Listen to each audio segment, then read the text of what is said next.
Look, to bigger issues now, Andrew, and the ongoing saga of selling Australian tourism to the rest of the world. Now, I know we've got these ambassadors, people like Lara Bingle, Bindio and Terrio, and, you know, they're trying their hardest, but do they really bring in the visitors? Well, the problem is the Americans, because they don't come here. We don't have enough famous landmarks. You know, what are they going to do, visit the Big Prawn and then go back to New York? I know. It is a problem, and that got us thinking, if we're running short, why not pass off other famous landmarks as our own? I mean, would the Americans really know any different? Ambassador Charles Firth hit the streets of the US to sell our country proud. I don't know the name of it. It's called the Sydney Opera House. Opera House. Do you know where it is? No, I don't. That was in Nemo. Yes, that's I right. have no idea what it's called, though. What about this one? That looks like the Leaning Tower of Pizza in Italy. That's right, but what most people don't know is that it is actually in Australia. So that is the one in Australia? That's the one in Australia. The Leaning Tower of Pisa is the replica. This is the Leaning Tower of Perth. Really? Yeah. I did not know that. But isn't Italy's about 500 years old or something like that? Yeah. Oh, yeah? Yeah, but ours is older.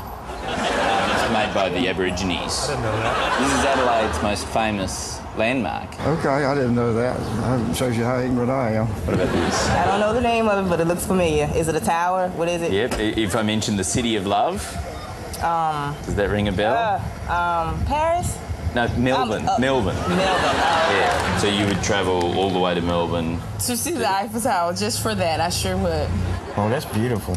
Yeah. I don't know what it is. It's the Taj Mahal. Have you heard of it? Taj Mahal. Yeah, it's in the Simpson Desert. Yeah. You've heard of that? I've heard of it. You know that Steve Irwin used to live in the Taj Mahal. He lived there? He used to live there. Really? Yeah. Wow, I didn't know that. Well, I would definitely want to go there now. There used to be crocodiles out front, and he used to go and wrestle them and put on a show. I guess that shows how much I know. Not a whole lot. It's called the Great Wall of China. Okay. I wanted to say that, but, you know, by it being Australia, I didn't... But Yeah. No, but it is in Australia. It's in... China is a town just outside Darwin. Oh, okay. That's interesting. I didn't know that. You know, I never knew all of these things were in Australia. Yeah, you recognise that? Yeah, but I thought that was in the United States. That's a copy. Australia has the original. Oh, is that right? Yeah. Really, this would be your favourite Australian landmark to see? Yeah, just to see, only because, you know, growing up in school, I've heard so much about it, so that'll be one of the main things I would love to see. No one knows that, though, really. Yeah, everyone sort of thinks that it's American. It is, and I'm like, okay, that's Mount Rushmore. Yeah. It's in America. But it's not. It's not. It's in Brisbane. Oh, okay.